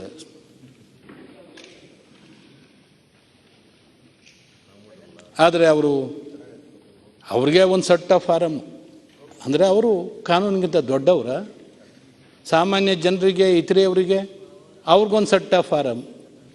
ನಮಗೆಲ್ಲೂ ಬೆಂಗಳೂರಿನಲ್ಲಿ ಮನೆ ಇಲ್ಲ, ನಿವೇಶನ ಇಲ್ಲ ಅಂಥೇಳಿ ಇವರು ಅಫಿಡವಿಟ್ ಕೊಡ್ಬೇಕು, ಪ್ರಮಾಣ ಪತ್ರ ಕೊಡಬೇಕು. ಹಾಗಾದ್ರೆ ಅವ್ರಿಗದು ಅನ್ವಯ ಆಗಲಿಲ್ವ? ಈ ರಾಜ್ಯದ ಆ ಗೃಹ ನಿರ್ಮಾಣ ನೌಕರರ ಸಹಕಾರ ಸಂಘದಲ್ಲಿ 84 ಜನ ಹೈಕೋರ್ಟ್ ಸುಪ್ರೀಂ ಕೋರ್ಟ್ ಜಡ್ಜ್ಗಳು ನಿವೇಶನ ಪಡ್ಕೊಂಡ್ರು. ನೌಕರರೇ ಅಲ್ಲದೆ ಇರ್ತಕ್ಕಂಥವ್ರು ನೌಕರರ ಗೃಹ ನಿರ್ಮಾಣ ಸಹಕಾರ ಸಂಘದಲ್ಲಿ. ಇದು ಚರ್ಚೆಯಾಗಿ ವರದಿ ಕೊಟ್ವಿ, ಮನ್ನಣೆ ಆಯಿತು. ಅವ್ರ ಮೇಲೆ ಕ್ರಮಗಳಿಲ್ಲ. ಯಾಕೆ? ಅವರು ಬಹಳ ಅತೀತರವರು. ನಾನು ಭಾಳ ಗೌರವದಿಂದ ನ್ಯಾಯಾಂಗದ ಬಗ್ಗೆ ಹೇಳ್ತಾ ಇದ್ದೀನಿ. ಎಲ್ಲೂ ಪರಿಶಮನ ಸಿಗಲಿಲ್ಲ ಅಂದರೆ ಸಾಮಾನ್ಯ ಜನ ಕಡೆಯದಾಗಿ ನ್ಯಾಯಾಲಯಕ್ಕೆ ಹೋಗ್ತಾರೆ, ನ್ಯಾಯ ಕೋರಿ. ಅದು ರಾಮಾಯಣದ ಸೀತೆಯಂತೆ ಪಾವಿತ್ರ್ಯತೆಯನ್ನು ಕಾಪಾಡಿಕೊಳ್ಬೇಕು ಅಂತಕ್ಕಂಥದ್ದು ನಮ್ಮೆಲ್ಲರ ಅಭಿಪ್ರಾಯ. ಅದು ಉಳಿದಿದೆಯಾ ಅಂತಕ್ಕಂಥ ದೊಡ್ಡ ಚರ್ಚೆನೂ ಕೂಡ ಆಗಬೇಕಾಗ್ತದೆ. ಆ ದಿಕ್ಕಿನಲ್ಲಿ ನಿಮ್ಮ ಗಮನವನ್ನು ಸದನ ರಾಮಸ್ವಾಮಿ ಅವರು ನನಗೆ ಹಿರಿಯರು ಒಬ್ಬರು ಮಾತು ಹೇಳಿದರು, ಈ ನ್ಯಾಯಾಂಗದ ವ್ಯವಸ್ಥೆ ಅನ್ನೋದು ಇದೆಯಲ್ಲ, ಅದು ಜೇಡರ ಬಲೆ ಇದ್ದಂತೆ ಅಂತೆ. ಜೇಡರ ಬಲೆಯಲ್ಲಿ ಸಣ್ಣ ಪುಟ್ಟ ಹುಳುಗಳೆಲ್ಲ ಹೋಗಿ ಸಿಕ್ಕಾಕೊಳ್ಳುತ್ತೆ. ಒಂದು ಸ್ವಲ್ಪ ದೊಡ್ಡ ಹಕ್ಕಿ ಪಕ್ಷಿ ಯಾವುದಾದ್ರೂ ಜೇಡರ ಬಲೆಗೆ ಹೋದರೆ ಜೇಡರ ಬಲೆ ಕಿತ್ತೋಗುತ್ತೆ. ಸಿಕ್ಕಾಕೊಳ್ಳೋದು ಸಣ್ಣ ಪುಟ್ಟ ಬಲೆ. ಆ ರೀತಿ ಇದೆ ಅಂತ HK ಪಾಟೀಲ್ರು ಯಾಕೋ ಭಾಳ ಮೌನವಾಗಿದ್ದಾರೆ. ಏಕೆ? ಹಿಂದೆಲ್ಲ ನೀವು ಏನೋ ಒಂದಷ್ಟೆಲ್ಲ ಹೇಳಿದ ನೆನಪು ನನಗೆ. ಅದಕ್ಕೆ ಈ ಚರ್ಚೆ ಹೀಗೆ ಇರಲಿ ಅಂತಲೋ ಏನು? ಇದೆಲ್ಲ ಚರ್ಚೆಯಾಗಿದೆ. ರಾಮಸ್ವಾಮಿ HK ಪಾಟೀಲ್ರು ಏನೋ ಹೇಳ್ತಿದ್ದಾರೆ. ಆತ್ಮಾವಲೋಕನ ಮಾಡ್ಕೊಳ್ಳದೆ ಇದ್ರೆ ಅಲ್ಲ, ಒಂದು ನಿಮಿಷ. HK ಪಾಟೀಲ್ರು ಏನೋ ಬಗ್ಗೆ ಇರ್ತಕ್ಕಂಥ ಒಂದು ನಂಬಿಕೆ ಸಂಪೂರ್ಣ ಹುಸಿ ಆಗ್ತದೆ. ಅದಕ್ಕೆ ಅವಕಾಶ ಕೊಡಬಾರ್ದು. ಕೇಳೋಣ, ಎಚ್ ಕೆ ಪಾಟೀಲ್ರ ಕೇಳೋಣ ಒಂದು ಮಾತು. ಹಿಂದೆ ಮಾತಾಡಿದ್ರು ಅವರು. ಅಧ್ಯಕ್ಷರೇ, ನೀವು ಹೇಳಿದ್ರೆ ಬೊಮ್ಮಾಯಿಯವರಿಗೆ ಏನೋ ಪ್ರೇರಣೆ ಬರುತ್ತೆ ಅಂತ ನನಗೆ ಅಷ್ಟಕ್ಕೆ. ಅಂದರೆ ಈಗ ನಮ್ಮ ವಿಚಾರ ಕೇಳೋದಕ್ಕೆ ನಮಗೆ ಎಬ್ಸಿದ್ರು ಅಥವಾ ಅವ್ರಿಗೆ ಪ್ರೇರಣೆ ಕೊಡಬೇಕು, ಪ್ರಚೋದನೆ ಮಾಡಬೇಕು ಅಂತೇಳಿ ಎಬ್ಸಿದ್ರು? ನೀವೇನು ಚರ್ಚೆ ನಡೀತಿದೆ ಅಂತ ಗೊತ್ತು, ನೀವೇನು ಹೇಳ್ತೀರೋ ಹೇಳಿ. ರಮೇಶ್ ಕುಮಾರ್ ಅವರು ಭಾಳ ಅತ್ಯಂತ ಉಪಯುಕ್ತ ಹಾಗೂ ವಿಶೇಷವಾದ ಮಾತುಗಳನ್ನು ಆಡ್ತಾಯಿದ್ರು. ಈ ಬಜೆಟ್ ಭಾಷಣದಲ್ಲಿ ಆ ಅಂಕಿ ಪಂಕಿ ಇವ್ರನ್ನವ್ರು ಬೈದು ಅವ್ರನ್ನವ್ರು ಬೈದು ಅವೆಲ್ಲದರಿಂದ ದೂರ ಹೋಗಿ ನಿಂತು ಇವತ್ತು ಪ್ರಜಾಪ್ರಭುತ್ವಕ್ಕೆ ಏನು ಬೇಕು, ಏನು ಚರ್ಚೆ ಮಾಡಬೇಕಾಗಿರ್ತಕ್ಕಂಥದ್ದಿದೆ ಅದ್ರ ಬಗ್ಗೆ ಭಾವಾತ್ಮಕವಾಗಿಯೂ ಹಾಗೂ ಅತ್ಯಂತ ಮೌಲಿಕ ಮಾತುಗಳನ್ನು ಆಡಿದರು. ಅದಕ್ಕೆ ಗಂಭೀರವಾಗಿ ಕೇಳ್ತಾನೇ ಇದ್ದೆ ನಾನು. ಮೊನ್ನೆ ರಾಮಸ್ವಾಮಿಯವ್ರಿಗೆ ಅದನ್ನು ಕೇಳಿಸಿಕೊಂಡು ತಡ್ಕೊಳಕ್ಕಾಗಲಿಲ್ಲ ಅವ್ರಿಗೆ. ಇಲ್ಲಿ ಮತ್ತೆ ನಮ್ಮ ಕರ್ತವ್ಯ ಚ್ಯುತಿ ಏನಾಗಿದೆ ಅದನ್ನು ನೆನಪಿಸ್ಕೊಂಡ್ರು. ನಾವು ಭಾಳಷ್ಟು ಸಂದರ್ಭದಲ್ಲಿ ಜುಡಿಷರಿ ಹೆಚ್ಚು, ಲೆಜಿಸ್ಲೇಚರ್ ಹೆಚ್ಚು, ಇದನ್ನೆಲ್ಲ ಮಾತಾಡ್ಕೊತದೇವೆ. ಪತ್ರಿಕೆಯವರು ಹೆಂಗೆ ಬರಲಿ ಏನೋ ಬರಲಿ, ನಮ್ಮ ಸಂವಿಧಾನ ಜನಪ್ರತಿನಿಧಿಗಳ ಸಭೆ ಏನಿದೆ ಅದೇ ಅಂತಿಮವಾಗಿರ್ತಕ್ಕಂಥ ಸಭೆ. Constitution is also ultimately the creation of people. ಆದ್ದರಿಂದ ಈ ಜನಪ್ರತಿನಿಧಿಗಳ ಸಭೆ ಎಲ್ಲಿವರೆಗೆ ಸಮರ್ಪಕವಾಗಿ ಕೆಲಸ ಮಾಡ್ತಿರ್ತದೆ ಅಲ್ಲಿವರೆಗೆ ಈ ಭಾವನೆ ಸಹಿತ ಬರಬಾರ್ದು. ನನಗೂ ಕಾನೂನು ಸಚಿವನಾಗುವಂಥ ಒಂದು ಸೌಭಾಗ್ಯ ಬಂದಿತ್ತು. ಆವಾಗ ಕಾನೂನು ಸಚಿವಾಗಿ ಇನ್ನೇನೊಂದು 2-3 ದಿವಸದೊಳಗೆ ನನಗೊಂದು ಅಂಕಿ ಸಂಖ್ಯೆ ತಂದಿಟ್ಟರು ನನ್ನ ಎದುರುಗಡೆ. ಎಷ್ಟು ನಮ್ಮ Bangalore high court, district court, civil courts ಇಲ್ಲೆಲ್ಲ ಕಡೆ ಟೋಟಲ್ ಪೆಂಡೆನ್ಸಿ ಐತಿ ಅಂತ ಹೇಳಿ. ನಾನು ಅದನ್ನ ನೋಡಿದವನ ಈ ಪೆಂಡೆನ್ಸಿ ವಿಚಾರದಲ್ಲಿ ಹೇಳಬಾರ್ದು ಅಂತ ಹೇಳಿ ನನಗೆ ಆಶ್ಚರ್ಯ ಆಯಿತು. ಜನರ ನೋವನ್ನು ನಾವು ಹೇಳದೆ ಹೋದರೆ, ಕಾನೂನು ಸಚಿವನಾಗಿ ಹೇಳದೆ ಹೋದರೆ ಮತ್ತು ಹೇಗೆ ಅಂಥೇಳಿ ಹಂಗೆ ಭಾವಿಸ್ಕೊಂಡೆ. ಒಬ್ಬ ದೊಡ್ಡ ವಕೀಲರನ್ನು ಕೇಳಿದೆ, ನನ್ನ ಸ್ನೇಹಿತರು ಹೋದವರು ದೊಡ್ಡ ವಕೀಲರು ಹೋದರು. ಅವ್ರು ಹೇಳಿದರು, don't commit that mistake, they will treat it as a contempt ಅಂತ ಹೇಳಿದ್ರು. ನಾನು ಸ್ವಲ್ಪ ಒಂದು ಹೆಜ್ಜೆ ಹಿಂದೆ ಇಟ್ಟಿದ್ದೆ. ರಾಮ್ ನಿವಾಸ್ ಮಿರ್ಜಾ ಬಂದಿದ್ದರು. He was law commission chairman. ನಾನು ಅವ್ರನ್ನ ಕರ್ಕೊಂಡು ಒಂದು ಕಡೆ ಖಾಸಗಿ ಕಾರ್ಯಕ್ರಮದೊಳಗೆ ಪಾಲ್ಗೊಳ್ಬೇಕಾಗಿತ್ತು. ಅವ್ರ ಊರವ್ರದ್ದೊಂದು ಮದುವೆ ಇತ್ತು. ಹೋಗುವಾಗ ಅವ್ರಿಗೆ ಹತ್ರ ನಾನು ಈ ಸಬ್ಜೆಕ್ಟ್ ಬ್ರೋಚ್ ಮಾಡಿದೆ. ಹಿಂಗೆ ನಮ್ಮಲ್ಲಿ ಪೆಂಡೆನ್ಸಿ ಇಷ್ಟಿದೆ, ಕಾನೂನು ಸಚಿವರಾಗಿ ಹೇಳಬಾರ್ದು ಅಂತಾರಲ್ಲ, ಅದಕ್ಕೆ ತಮ್ಮ ಮಾರ್ಗದರ್ಶನ ಏನು ಅಂಥೇಳಿ. ಅವ್ರು ಏನು ಹೇಳಿದ್ರು ಗೊತ್ತಾ? ವೆರಿ ಇಂಟ್ರೆಸ್ಟಿಂಗ್ ಬೊಮ್ಮಾಯಿಯವರೇ. ಪೆಂಡೆನ್ಸಿ ಇಷ್ಟಿದೆ ಅಂತ ಹೇಳಬೇಡಿ. Don't say that there is so much of pendency and courts have not disposed of these many cases. Tell it in such a way to dispose of this big pendency. Government is prepared to provide them any infrastructure that is necessary anta helri. You take some of the responsibility and also make that known to people. They can't come in the way, but you can't blame them, but you can tell people, and so that let them be exposed and they will be alert ಅಂತ ಅಂದ್ರೆ ಅವರು. ಅಂದರೆ ನಮ್ಮ ಏನೊಂದು ಸಜ್ಜನಿಕೆಯ ರಾಜಕಾರಣ ಅನ್ರಿ ಅಥವಾ ಪ್ರಜಾಪ್ರಭುತ್ವದಲ್ಲಿ ಈ ಶಿಷ್ಟಾಚಾರ ಪಾಲನೆ ಅನ್ರಿ, ಇವೆಲ್ಲವುಗಳಿಂದ ಸ್ವಲ್ಪ ಶಿಸ್ತಿನಿಂದ ನಡೆದಿತ್ತು. ಆದರೆ ಇತ್ತೀಚಿನ ದಿವಸದಲ್ಲಿ ಆ ಶಿಷ್ಟಾಚಾರ, ಸಜ್ಜನಿಕೆ ರಾಜಕಾರಣ, ಆ ಮೃದು ಮಾತುಗಳು ಅವೆಲ್ಲವೂ ಸಹಿತ ಒಂದು ಕಡೆ ಸರಿಸಿಬಿಟ್ಟಿವಿ. ಹಾಗಾಗಿ ಅವ್ರು ಹೆಚ್ಚೋ ನಾವು ಹೆಚ್ಚೋ ಒಮ್ಮಕ್ಕಳಿಗೆ ಫೈಟ್. ಈಗೇನು ಪ್ರಶ್ನೆನೇ ಇಲ್ಲ. Supreme court judges, high court judges ನೇಮಣಿಕೆ ಒಳಗೆ ರಾಜಕೀಯ ಜನನು ಹೆಂಗೆ ಬೇಕು ಹಂಗೆ ಕೈ ಹಾಕ್ತಾರೆ. ಮತ್ತು ಅವರು ಸುಪ್ರೀಂ ಕೋರ್ಟ್ ಜಡ್ಜಸ್ಸು ಏನು ಹಂಗೆ ಬಿಡೋದಿಲ್ಲ. ಅವರು ರಸ್ತೆಗೆ ಬಂದು ಪ್ರೆಸ್ ಕಾನ್ಫರೆನ್ಸ್ ಮಾಡೋದಕ್ಕೆ ಪ್ರಾರಂಭ ಮಾಡಿಬಿಟ್ಟಿದ್ದಾರೆ. ಈ ಮಟ್ಟಕ್ಕೆ ನಾವು ಇಳಿದಿದ್ದೇವೆ. ಎಲ್ಲರೂ ಆತ್ಮಾವಲೋಕನೆ ಮಾಡಬೇಕಾಗಿರ್ತಕ್ಕಂಥ ಸಂದರ್ಭ. ರಮೇಶ್ ಕುಮಾರ್ ಅವರು ಒಂದು ರೀತಿಯ ಹೊಸ ಟ್ವಿಸ್ಟ್ ಅಂತೀವಲ್ಲ ನಾವು, ಹೊಸ ತಿರುವು ಈ ಚರ್ಚೆಗೆ ಕೊಟ್ಟಿದ್ದಾರೆ. ಭಾಳ ಸಂತೋಷ. ಸಮಯಕ್ಕಾಗಿ ವಂದನೆಗಳು. ಅಲ್ಲ, ಜಗದೀಶ್ ಶೆಟ್ಟರ್ ಏನಾದ್ರು ಹೇಳೋದಿದೆಯೋ ಅಥವಾ ನೇರವಾಗಿ? ಅಧ್ಯಕ್ಷರೇ, ನಮ್ಗೊಂದು 2 ನಿಮಿಷ. ಇಲ್ಲ, ಒಂದು ನಿಮಿಷ. ಆಮೇಲೆ ಜಗದೀಶ್ ಶೆಟ್ಟರು ಅವರು ಲಾ ಫೀಲ್ಡ್ನವರೇ. ಅದಕ್ಕೆ ನಾನು ಪ್ರಾಕ್ಟೀಸಿಂಗ್ ಅಡ್ವೊಕೇಟ್ ಆಗಿದೆ. ಈಗ ರಮೇಶ್ ಕುಮಾರ್ ಅವರು ಮತ್ತು ರಾಮಸ್ವಾಮಿ ಅವರು ಮತ್ತು HK ಪಾಟೀಲ್ರು ಕೆಲವೊಂದು ಜುಡಿಷಿಯರಿ ಬಗ್ಗೆ ಏನು ಕೆಲವೊಂದು ಭಾವನೆಗಳನ್ನು ಎಕ್ಸ್ಪ್ರೆಸ್ ಮಾಡಿದರು. It is reality. ಏನಾಗಿದೆ, ಜುಡಿಷಿಯರಿ ಬಗ್ಗೆ ನಾವು ಭಾಳ ಗೌರವ ಭಕ್ತಿಯಿಂದ ನಾವು ನೋಡ್ಕೊತೀವಿ. ಆದರೆ ಎಷ್ಟೋ ಜನ retired supreme court chief justice ಇದ್ದಂಥವ್ರು ಹೇಳಿದ್ದಾರೆ ಈ ಕರಪ್ಷನ್ ಬಗ್ಗೆ. ನಾವು ನಮ್ಮ ಕಾರ್ಯಾಂಗದಲ್ಲಿ ಕರಪ್ಷನ್ ಇದೆ, ಶಾಸಕಾಂಗದಲ್ಲಿ ಕರಪ್ಷನ್ ಇದೆ, ನಮ್ಮ day to day administration corruption ಇದೆ ಅಂತ ನಾವು ಡೇ ಟು ಡೇ ಟೀಕಾ ಮಾಡ್ಕೊತೀವಿ ನಾವೇ. ಆದರೆ ಜುಡಿಷಿಯಲ್ ಇರುವಂಥ ಕರಪ್ಷನ್ ಬಗ್ಗೆ ಯಾರೂ ಮಾತಾಡೋದೇ ಇಲ್ಲ. ಅಥವಾ ಎಲ್ಲೇ ಮಾತಾಡಿದರೆ ಅದೇ ಈಗ ಹೇಳಿದ್ರಲ್ಲ ಕಂಟೆಂಪ್ಟು, ಇವೆಲ್ಲ ಸ್ಟಾರ್ಟ್ ಆಗ್ತವೆ. ಆದರೆ ಹಲವಾರು ಚೀಫ್ ಜಸ್ಟಿಸ್, ರಿಟೈರ್ಡ್ ಆದಂಥ ಚೀಫ್ ಜಸ್ಟಿಸ್ ಆಫ್ ಇಂಡಿಯಾ ಅವರೇ ಹೇಳಿದ್ದಾರೆ it is more than 50% corruption ಇದೆ ಜುಡಿಷಿಯರಿಲಿ ಅಂಥೇಳಿ. ಹಾಂ, ಕೆಲವು ರೇಡ್ ಆಗಿ ಕೇಸ್ ಆಗಿದ್ದು 1, 2, 3 ಕೇಸ್ ಇರ್ಬೋದು.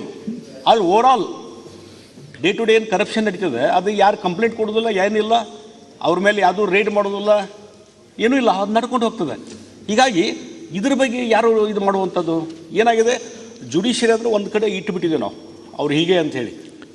ಒಂದು ರೀತಿ ಈಗ ಯಾವುದೇ ಒಂದು ಪ್ರಪೋಸಲ್ಸ್ ಬಂತಂದರೆ ಎಲ್ಲವೂ ಲೋನ್ ಕ್ಲಿಯರೆನ್ಸ್ ಜುಡಿಷಿಯರಿ ಇದ್ದಾರೆ.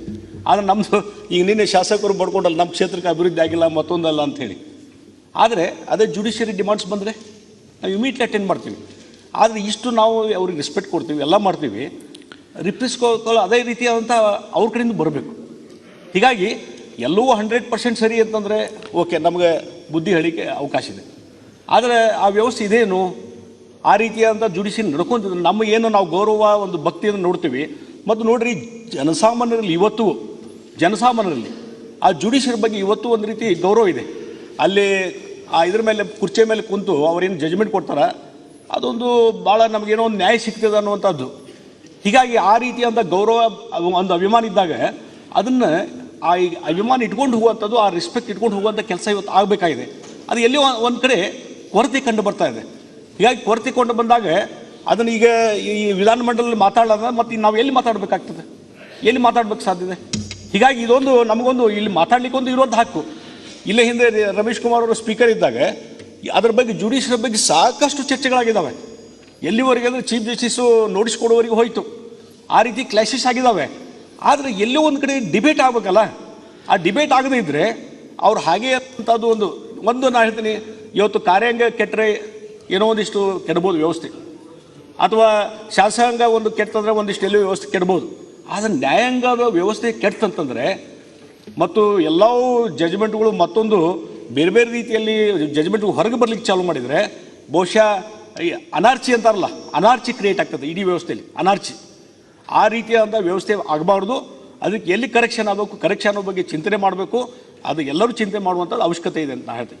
ಅಧ್ಯಕ್ಷರೇ, ನೀವು ಹೇಳಿದ ಒಂದು ಮಾತು ನನಗೆ ನೆನಪಾಗ್ತಾ ಇದೆ. 96ರಲ್ಲಿ ರಮೇಶ್ ಕುಮಾರ್ ಅವರು ಆ ಪೀಠದಲ್ಲಿದ್ದರು, ನಾನು ನೀವಿಬ್ಬರು ಅಲ್ಲೇ ಕೂತ್ಕೊಂಡಿದ್ವಿ. HN ನಂಜೇಗೌಡರು ಹೇಳಿದ್ದು, ಕಾನೂನುಗಳು ಸಾಮಾನ್ಯ ಮನುಷ್ಯನಿಗೆ ಬೆಂಕಿ ವಲ ಇದ್ದ ಹಾಗೆಯೇ ಬಲಾಢ್ಯನಿಗೆ ಅದು ಸಾಲಗನ ಬಲ ಇದ್ದ ಹಾಗೆ ಅಂತ ಆ ಮಾತನ್ನು ಹೇಳಿದರು. ಜಗದೀಶ್ ಶೆಟ್ಟರ್ ಹೇಳಿದಾಗೇ ಇವತ್ತು ಜುಡಿಷಿಯರಿ ಯಾವ ಸ್ಥಿತಿ ಇದೆ ಅಂದರೆ, ನಮ್ಮೂರಿನ ಕೋರ್ಟ್ ಓಪನಿಂಗ್ ಶರ್ಮನಿಗೆ ನಾನೊಬ್ಬ ಶಾಸಕನಾಗಿ ನನ್ನನ್ನು ಅವ್ರ ಪಕ್ಕದಲ್ಲಿ ಕೂರಿಸ್ಕೊಳ್ಳಿಕ್ಕೆ ಆಗೋದಿಲ್ಲ ಅಂತಾರೆ. ಅಲ್ಲ, ಅದು ಎಲ್ಲ ಶಾಸಕರಿಗೂ ಅನ್ವಯ ಆಗುತ್ತೆ. ಭಾಳ ದೊಡ್ಡ ಗಲಾಟೆ ಮಾಡಿಸಿದೆ. ನನ್ನ ತೀರ್ಥಹಳ್ಳಿಯನ್ನು ಬಂದ್ ಮಾಡಿಸಿದೆ ಒಂದು ದಿವಸ. ಆಮೇಲೆ ಇಲ್ಲಿ ಚಂದ್ರೇಗೌಡರು ಮಿನಿಸ್ಟರ್ ಆಗಿದ್ದರು. ಅವ್ರು ನನಗೆ ಫೋನ್ ಮಾಡಿದ್ರು, ಯಾಕಪ್ಪ ರಗಳೆ ಹೋಗ್ಲಿ, ಅವ್ರ ಕಾರ್ ಅಡ್ಡ ಹಾಕ್ಲಿಕ್ಕೆ ಹೋಗಿದ್ದೆ ನಾನು, ನೀವು ಹೋಗಬಾರ್ದು ಇದಕ್ಕೆ ಅಂತ, ಜಸ್ಟಿಸ್ ಇವ್ರದ್ದು. ಇದು ಸ್ಥಿತಿ. ಯಾಕಂದರೆ ನಾನು ಏನೂ ಆಗಿರ್ಬೋದು, ಕಳ್ಳನೋ ಕ್ರಿಮಿನಲ್ ಏನಾಗಿರ್ಬೋದು, ಅವ್ರ ಪಕ್ಕದಲ್ಲಿ ಕೂತ್ಕೊಂಡಾಗ ಸರಿಯಾಗಿಬಿಡ್ಬೇಕು. ಯಾಕಂದರೆ ಅವರ ಪ್ರಭಾವ ವಲಯದಿಂದ ಸರಿಯಾಗಬೇಕು. ನನ್ನನ್ನು ಪಕ್ಕದಲ್ಲಿ ಕೂರಿಸ್ಕೊಳ್ಳೋದ್ರಿಂದ ಅವರು ಕಳ್ಳನೋ ಕ್ರಿಮಿನಲ್ ಆಗಿಬಿಡ್ತಾರೆ ಅಂತೇಳಿ ಅವ್ರಿಗೊಂದು ಭಯ ಉಂಟಾ ಅಂತ ನನಗೆ ಹಿಂಗೆ ಅನಿಸುತ್ತೆ. ನಾವಿಲ್ಲಿ ಬಜೆಟ್ ಪಾಸ್ ಮಾಡಿಕೊಡ್ತೀವಿ ಅವ್ರದ್ದು, ನಾವು ಸುಪ್ರೀಂ. ಅವರು ನಮ್ಮನ್ನು ಅಲ್ಲಿ ಕೂರಿಸ್ಕೊಳ್ಳಿಕ್ಕೆ ಆಗೋದಿಲ್ಲ, ಯಾರೋ ಒಂಥರ ಕಳ್ಳನ್ನ ಕ್ರಿಮಿನಲ್ ನೋಡ್ದಂಗೆ ನೋಡ್ತಾರೆ ಅಂತ ಹೇಳಿದ್ರೆ, ಈ ಶಾಸಕಾಂಗವನ್ನು ಯಾವ ಮಟ್ಟದಲ್ಲಿ ಇಟ್ಟು ಅಳಿತಾ ಇದ್ದಾರೆ ಅವರು. ಇದೆಲ್ಲರೂ ಒಂದು ಕಡೆ ಅವ್ರ ಮನಸ್ಥಿತಿನೂ ಸರಿಯಾಗಿ ಹೋಗ್ಬೇಕಲ್ಲ. ಇಲ್ಲದೇ ಇದ್ರೆ ಏನು ಗತಿ ಇದು? ಶಾಸನಸಭೆಯಲ್ಲಿ ಶಾಸನ ಪಾಸ್ ಆಗಬೇಕು, ಬಜೆಟ್ ಪಾಸ್ ಆಗಬೇಕು, ಕೋರ್ಟ್ಗಳು ನಡಿಬೇಕು, ಅವ್ರ ಸ್ಯಾಲ್ರಿ ಪೇ ಮಾಡಬೇಕು. ಆದರೆ ನಮ್ಮನ್ನು ಈ ಬಜೆಟ್ ಪಾಸ್ ಮಾಡಿಕೊಡೋವಂಥ ನಮ್ಮನ್ನು ಅವ್ರು ನೋಡೋವಂಥ ರೀತಿ ಏನು? ನನ್ನಂತೆ ಬಹಳ ಜನಕ್ಕೆ ನೋವಾಗಿದೆ ಇದು. ಊರಿನಲ್ಲಿ ನ್ಯಾಯಾಲಯಗಳು ಕೊನೆಯಲ್ಲಿ ಲಾಸ್ಟ್ ಅದಾದ್ಮೇಲೆ ಕುಮಾರಸ್ವಾಮಿ ಮಾತಾಡಬೇಕು. ಲಾಸ್ಟ್ ಶಿವಲಿಂಗೇಗೌಡರು ಅನ್ನದಾನಿ ಬೇಡ ಕೂತ್ಕೊಳ್ಳಿ, ನೀವು ಎಲ್ಲರೂ ಒಂದು ಕಡೆ ಸೂಚನೆ ಹೋಗ್ಬೇಕು ಅವರಿಗೆ, ಶಾಸಕರನ್ನು ಕರೆದು ಕಾರ್ಯಕ್ರಮ ಮಾಡಬೇಕು ಅಂತೇಳಿ. ಅಧ್ಯಕ್ಷರ ಒಂದು ನಿಮಿಷ ಮಾತಾಡೋದು ಮಾನ್ಯ ಅಧ್ಯಕ್ಷ. ಈ ಬೇಡ ಬಿಡಿ ಚರ್ಚೆ, ಈಗ ಮುಗಿಸೋಣ. ಕುಮಾರಸ್ವಾಮಿ ಈಗ ನಂದು ಒಂದೇ ಒಂದು ನನ್ನ ಅಭಿಪ್ರಾಯ ಹೇಳಿ ಮುಗಿಸೋಣ ಈ ಚರ್ಚೆ. ಈಗ ಆಯ್ತು, ಇದು ವಿವರವಾದ ಚರ್ಚೆ ಬೇಡ, ಈಗ ಮುಗಿಸೋಣ. ನನಗೂ ಗೊತ್ತಿದೆ. ಈಗ ನೀವು ಇಲ್ಲೋಡ್ರಿ, ಈಗ ನಾನು ಯಾರ್ಯಾರಿಗೆ ಮಾತಾಡ್ಲಿಕ್ಕೆ ಕರೆದಿದ್ದೀನಿ, ನೀವು ಒಂದ್ ನಿಮಿಷ ಕೂತ್ಕೊಳ್ಳಿ. ಒಂದ್ ನಿಮಿಷ ಶಿವಲಿಂಗೇಗೌಡ್ರು ಕೂತ್ಕೊಳ್ಳಿ, ಒಂದೇ ನಿಮಿಷ ನಾನು ಹೇಳ್ತೀನಿ. ಈಗ ನೋಡ್ರಿ, ಒಟ್ಟಾರೆ ನಮ್ಮ ಶಾಸಕಾಂಗ ವ್ಯವಸ್ಥೆ ಇರ್ಬೋದು, ಕಾರ್ಯಾಂಗದ್ದಿರ್ಬೋದು, ನ್ಯಾಯಾಂಗದ್ದಿರ್ಬೋದು, ಈ ಮೂರೂ ವ್ಯವಸ್ಥೆಗಳು ಜನರ ಭಾವನೆಗಳಿಗೆ ಸ್ಪಂದಿಸುವಂಥ ರೀತಿಯಲ್ಲಿ ನಾವು ಆ ಎತ್ತರಕ್ಕೆ ಏರಲಿಲ್ಲ ಅಂದರೆ ನಮ್ಮ ಕ್ಷೇತ್ರದ ಆತ್ಮಾವಲೋಕನವನ್ನು ಮಾಡಿಕೊಂಡು ಭವಿಷ್ಯದಲ್ಲಿ ಜನಜೀವನಕ್ಕೆ ಭಾಳ ದೊಡ್ಡ ಒಂದು ಆಘಾತದ ಸ್ಥಿತಿಗಳು ನಿರ್ಮಾಣ ಆಗತ್ತೆ. ಹಾಗಾಗಿ ತಾವೇನೋ ರಮೇಶ್ ಕುಮಾರ್ ಅವರು ಈಗ ಒಂದು ವಿಷಯ ಪ್ರಸ್ತಾಪಿಸಿದಾಗ ನಮ್ಮ ಸದನದ ಬೇರೆ ಬೇರೆ ಹಿರಿಯ ಸದಸ್ಯರ ಅಭಿಪ್ರಾಯವನ್ನು ಸಹ ಇಲ್ಲಿ ವ್ಯಕ್ತ ಮಾಡಿದ್ದಾರೆ. ನಮ್ಮ ಒಟ್ಟಾರೆ ಭಾವನೆಗಳು ವ್ಯಕ್ತ ಆಗಿರೋದು ಅದು ಏನು ಅನ್ನೋದು ನಾಡಿನ ಜನತೆಗೆ ಗೊತ್ತೇ ಆಗತ್ತೆ. ನಾಡಿನ ಜನತೆ ಭಾವನೆಯನ್ನೇ ನಾವು ಇಲ್ಲಿ ವ್ಯಕ್ತಪಡಿಸ್ತಾ ಇರೋದು. ಹಾಗಾಗಿ ಎಲ್ಲರೂ ನಾವು ನಮ್ಮ ಕ್ಷೇತ್ರದ ಆಯಾ ಕ್ಷೇತ್ರದ ಘನತೆ ಗೌರವ ಹೆಚ್ಚಿಕೊಳ್ಳೋದಕ್ಕೆ ಏನೇನು ಬೇಕು ಒಟ್ಟಾಗಿ ಪ್ರಯತ್ನ ಮಾಡೋಣ. ಇದನ್ನು ಬೇರೆ ಯಾವುದಾದ್ರು ರೀತಿಯಲ್ಲಿ ಚರ್ಚೆ ಮಾಡೋಣ. ನಾನು ಲಾ ಮಿನಿಸ್ಟರ್ ಜೊತೆಗೂ ಕೇಳಿ ಅದನ್ನು ಬೇರೆ ಯಾವುದಾದ್ರು ರೀತಿಯಲ್ಲಿ ಚರ್ಚೆ ತಗೋಣ. ಈಗ ಈ ಚರ್ಚೆ ಬೇಡ ಮುಂದುವರಿಸೋದು. ಎಂ ಪಿ ಕುಮಾರಸ್ವಾಮಿ ಬೇಡ, ಮುಗಿಸ್ಬಿಡೋಣ. ಇಲ್ಲ ಮತ್ತೆ ಎಲ್ಲರೂ ಅಲ್ಲಿ ಯಾವ್ಯಾವ್ದೋ ವಿಷಯಕ್ಕೆ ಹೋಗ್ತಾರೆ, ಅದು ಎಲ್ಲರೂ ಯಾವ್ಯಾವ್ದೋ ವಿಷಯಕ್ಕೆ ಹೋಗ್ತಾರೆ. ಎಂ ಪಿ ಕುಮಾರಸ್ವಾಮಿ ಸನ್ಮಾನ್ಯ ಅಧ್ಯಕ್ಷರೇ, ಆಮೇಲೆ ಅಗೌರವ ಮಾಡಿದಂಗಾಗುತ್ತೆ. ಬುದ್ಧಿವಂತರನ್ನ ಮಾತ್ರ ಮಾತಾಡಿಸಿ ನಾವೆಲ್ಲ ದಡ್ರಲ್ಲ, ಯಾರು ದಡ್ರಲ್ಲ, ಹಂಗೆ ಮಾಡಿದ್ದು. ಅವರೆಲ್ಲರೂ ಲಾ ಮೇಕರ್ಸ್, ಲಾ ಇದು, ನಾವು ಮಾತ್ರ ಎದ್ರೆ ನೀವು ಕೂತ್ಗಳಿಂದ್ರೆ ನೀವು ದಡ್ರು. ಇಲ್ಲಿ ಯಾಕೆ ಬಂದಿದ್ರಿ? ಹಾಗಲ್ರಿ, ಇಲ್ಲೆಲ್ಲ ಸಮಯ ಇಲ್ಲ, ಅಷ್ಟೇ ಸಮಯ ಇಲ್ಲ ಅನ್ನೋದಕ್ಕಷ್ಟೇ. ನೀವು ಎತ್ತಲೇಬಾರ್ದಾಯ್ತು, ನೀವು ಎತ್ತಿದಿರಿ, ಎಲ್ಲರ ಅಭಿಪ್ರಾಯ ಕೇಳಿದಿರಿ. ಒಂಚೂರು ನಾವೇನ್ ತಿಳ್ಕೊಂಡಿದೀವಿ ಇಲ್ಲಿ ಒಬ್ಬರು ಮಾತಾಡಿ. ಈಗ ಇಲ್ಲೋಡ್ರಿ, ಅಲ್ಲ ಜುಡಿಷಿಯರಿ ಬಗ್ಗೆ ಈಗ ಇಲ್ಲ 224 ನಾನು ಹೇಳ್ಕೊಂಡು ಕೂತ್ಕೊಳ್ಳ. 224 ನಾನು ಹೇಳುವಷ್ಟು ಸಮಯ ಇಲ್ಲ, ಎಲ್ಲರಿಗೂ ಅವರವರೇ ನೋಡಿ. ನಾವು ಬಜೆಟ್ ಮೇಲೆ ಮಾತನಾಡ್ತಕ್ಕಂಥ ಸಂದರ್ಭದಲ್ಲಿ ಕಾರ್ಯಾಂಗ ಮತ್ತು ಶಾಸಕಾಂಗದ ಬಗ್ಗೆ ನಾವು ಅವ್ರು ಹೇಳ್ದಂಗೆ ಕಿತ್ತಾಡ್ತೇವೆ, ನಿಜ. ಅಂಕಿ ಸಂಖ್ಯೆಗಳ ಮಧ್ಯದಲ್ಲೇ ಕಿತ್ತಾಡ್ದೆವು. ಆದರೆ ನಾವು ಪೊಲೈಟಾಗಿ ಮಾತಾಡ್ತಕ್ಕಂಥ ಸಂದರ್ಭದಲ್ಲಿ ಜುಡಿಷಿಯರಿ ಬಗ್ಗೆ ಮಾತಾಡುವಾಗ ನಮಗೂ ನೋವಿದೆ. ಜುಡಿಷಿಯರಿಯಿಂದ ಆಗ್ತಾ ಇರ್ತಕ್ಕಂಥ ಅಲ್ಲಿಯ ತೀರ್ಮಾನದ ಬಗ್ಗೆ, ಅಲ್ಲಿ ಆಗ್ತಾ ಇರ್ತಕ್ಕಂಥ ವ್ಯತ್ಯಾಸಗಳ ಬಗ್ಗೆ ನಮಗೂ ನೋವಿದೆ. ಎಲ್ಲ ವಿಚಾರನೂ ನಾವು ಅರ್ತಿದ್ದೀವಿ. ಆದರೆ ಈ ಸದನದಲ್ಲಿ ನೀವೇ ಎತ್ತಿದ್ರಿಂದ ನಾವು ಮಾತಾಡ್ತಾ ಇರ್ತಕ್ಕಂಥದ್ದು, ಯಾರು ಈ ಪ್ರಪಂಚದಲ್ಲಿ ದೇವಲೋಕದಿಂದ ದರಿಗಿಳಿದು ಬಂದಿಲ್ಲ. ಜಡ್ಜ್ ಆಗಲಿ, ನಾವಾಗಲಿ ಯಾರಾಗಲಿ, ಈ ದೇಶದ ಉನ್ನತ ಅಧಿಕಾರಿಗಳಾಗಲಿ ಎಲ್ಲರೂ ತಾಯಿ ಗರ್ಭದಲ್ಲಿ 9 ತಿಂಗಳಿದ್ದು ಈಚೆ ಕಡೆಗೆ ಬಂದಿರತಕ್ಕಂಥವ್ರು. ತಾಯಿಯ ಗರ್ಭದಲ್ಲಿ 9 ತಿಂಗಳಿದ್ದು ಈಚೆ ಕಡೆಗೆ ಮನುಷ್ಯನಾಗಿ ಬಂದ ಮೇಲೆ ಅವರಿಗೆ ಸಿಕ್ಕಿದಂಥ ವೃತ್ತಿಯನ್ನು, ಅವರಿಗೆ ಸಿಕ್ಕಿದಂಥ ಮಾನ್ಯತೆಯನ್ನು ಗೌರವಯುತವಾಗಿ ಈ ದೇಶದ ಘನತೆಗೆ, ಗೌರವಕ್ಕೆ ಸಮರ್ಪಣೆ ಮಾಡಬೇಕಾಗಿರ್ತಕ್ಕಂಥದ್ದು ಅವರ ಕರ್ತವ್ಯ ಆಗಿರುತ್ತೆ. ಆದರೆ ಇವತ್ತು ಅದು ನಡೀತಾ ಇಲ್ಲ. ಇವತ್ತೇನಾದರೂ ಈ ಭಾರತ ದೇಶ ಆಗಲಿ, ಕರ್ನಾಟಕ ರಾಜ್ಯ ಆಗಲಿ, ವ್ಯವಸ್ಥೆಯ ಒಳಗಡೆ ಏನಾದರೂ ಸಾಮಾಜಿಕವಾಗಿ, ಆರ್ಥಿಕವಾಗಿ ಎಲ್ಲ ದೃಷ್ಟಿಯಿಂದ ಏನಾದರೂ ಇವತ್ತೇನಾದರೂ ಆಗಿದ್ದರೆ ವೈಯಕ್ತಿಕವಾಗಿರ್ತಕ್ಕಂಥ ಏನು ಒಂದು ನ್ಯಾಯಾಂಗದ ತೀರ್ಪುಗಳು ಬರ್ತವೆ, ಆ ತೀರ್ಪಿನಲ್ಲಿ ಆಗಿರ್ತಕ್ಕಂಥ ವ್ಯತ್ಯಾಸಗಳನ್ನು ನಾವೆಲ್ಲ ಕಂಡಿದ್ದೀವಿ, ಮಾತಾಡ್ಕೊತೀವಿ. ಆದರೆ ಅದನ್ನು ಬಿತ್ತರಿಸ್ತಕ್ಕಂಥ ಶಕ್ತಿ ನಮಗಿಲ್ಲ. ಇದೊಂದು ಸದನದಲ್ಲಿ ಸ್ವಲ್ಪ ಏನೋ ಧೈರ್ಯವಾಗಿ ಮಾತನಾಡ್ತಕ್ಕಂಥ ಕಾನೂನಿನ ಚೌಕಟ್ಟಿದೆ. ಆದ್ರೆ ನಾವು ಹೊರಗಡೆ ಹೋಗಿ ಇದನ್ನೇನಾದ್ರೂ ಮಾತಾಡಿದ್ರೆ ಕುಮಾರಸ್ವಾಮಿ ಕೋರ್ಟ್ ಆಗಿ ನಮ್ಮನ್ನ ಎಲ್ಲೋ ಒಂದ್ ಕಡೆ ನಿಲ್ಲಿಸ್ತಾರೆ.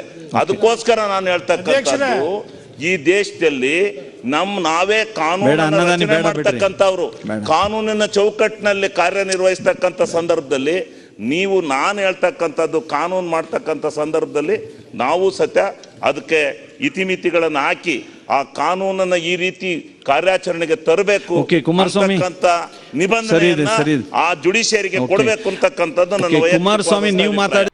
ಹೆಚ್ಚಿನ ವಿಡಿಯೋಗಳಿಗೆ ಪ್ರತಿಧ್ವನಿ ಯೂಟ್ಯೂಬ್ ಚಾನೆಲ್ ಸಬ್ಸ್ಕ್ರೈಬ್ ಮಾಡಿ, ಬೆಲ್ ಐಕಾನ್ ಕ್ಲಿಕ್ ಮಾಡಿ.